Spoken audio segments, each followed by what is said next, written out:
violations, including violence between inmates and involving guards. Reports of abuse, neglect, and corruption among staff have been frequent.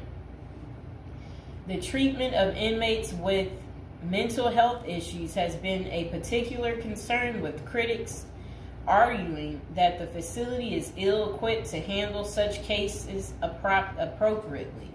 Likewise, the treatment of juvenile inmates is a subject of controversy. There have been calls for more appropriate handling in the facilities for young offenders. Numerous lawsuits and human rights investigations have targeted the conditions at Rikers Island, often focusing on issues like solitary confinement, the use of force by guards, and the prolonged detention of inmates awaiting trial. Now would be a good time to like the video, to subscribe.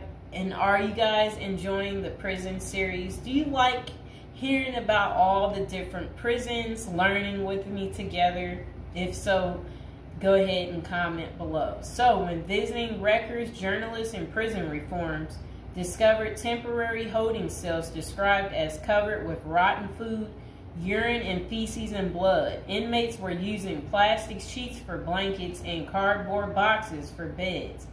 Maggots crawled over everything. Up to 26 men were crowded into a single cell where they used plastic bags as toilets.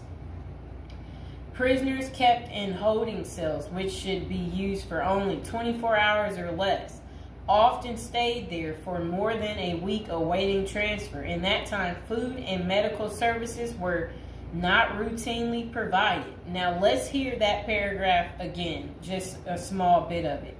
So, this was what journalists had noticed when visiting Rikers Island. The prison reformers discovered temporary holding cells described as covered with rotten food, urine, feces, and blood. Inmates were using plastic sheets for blankets and cardboard boxes for beds.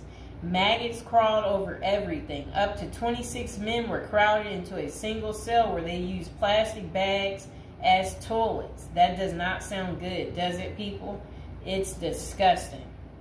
So over the years, there have been various attempts to reform Rikers Island, focusing on improving conditions, reducing violence, and providing better mental health care. Amid mounting pressure, activists and political leaders have urged the city to close Rikers Island. In 2019, the New York City Council